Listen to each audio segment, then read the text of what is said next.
Basic importance of the media in nation building and in deepening democratic governance. Indeed, this gathering reflects our collective resolve to ensure that the media remains the cornerstone of Nigeria's democracy. As we gather here, under the banner of the Nigerian Guild of Editors, it is fitting that we pay tribute to those whose foresight bettered this noble initiative.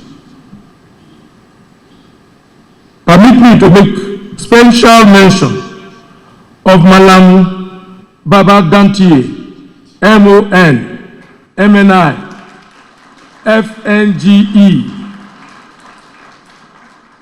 He was the president of the Guild in 2004 when this idea of holding an annual editors conference was bettered. Malam, thank you very much.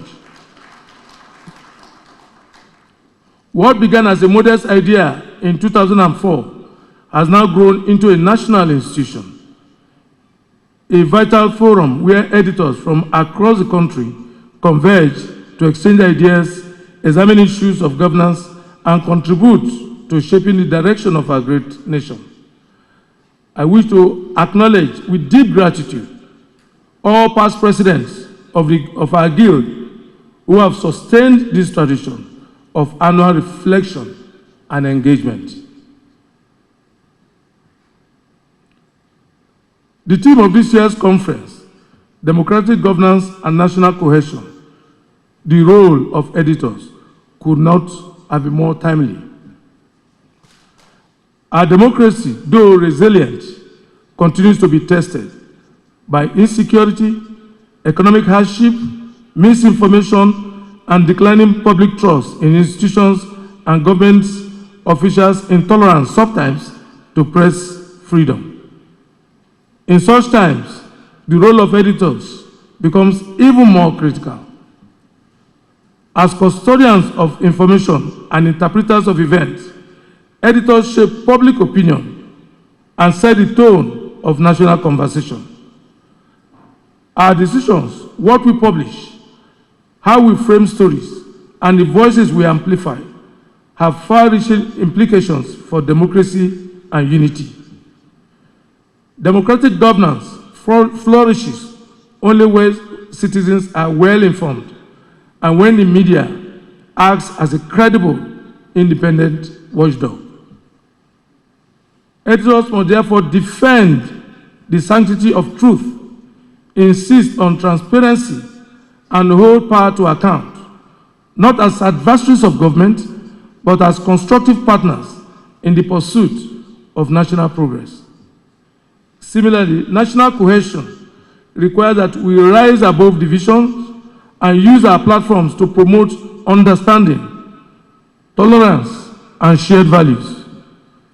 The pen must never become an instrument of division or hate, but a tool for healing and bridge building. Our editorial judgment must always reflect balance, fairness, and patriotism. The media is recognized constitutionally as the fourth estate of the realm. Under Chapter 2, Chapter 2, Section 22 of the Constitution, empowers the media to uphold the fundamental objectives of state principles and hold government accountable to the people. The media is also a veritable development partner. But for it to work effectively and perform its role, Mr. President, sir, the media must survive as a business. Without economic sustainability, our constitutional and social responsibilities become ineffectual. Therefore, we seek legislative and executive assistance to help balance our business, to make our businesses viable with our public duty. Your Excellency, Mr. President, the media today is distressed. Most newspapers, television houses cannot pay salaries, not because they're not doing well, Your Excellency. It's because the components to perform their duty, the cost of producing them is prohibitive. Let me share with you, Your Excellency, the one I'm most comfortable with. I'm a newspaper editor. I work with the Vanguard. A ton of newsprint in Nigeria today costs 1.3, 1.4 million.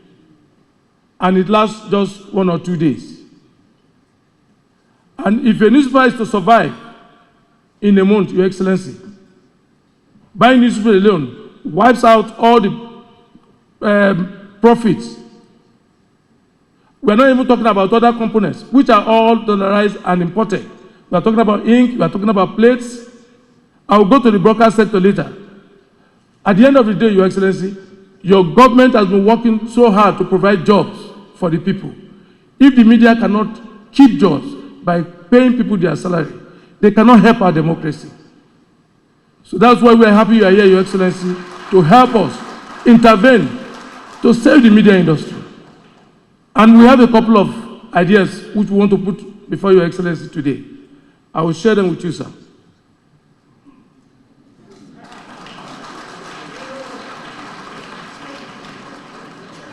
Let's talk about tax deduction for media advertisers.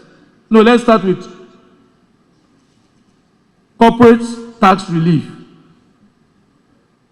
That's for between 5 to 10 years, which will enable media houses to stabilize, meet operating costs, and sustain their watchdog role. Number 2, sir, VAT exemption. In recognition of its social responsibility role, the media should be exempted from VAT on essential tools and equipment, a practice already in place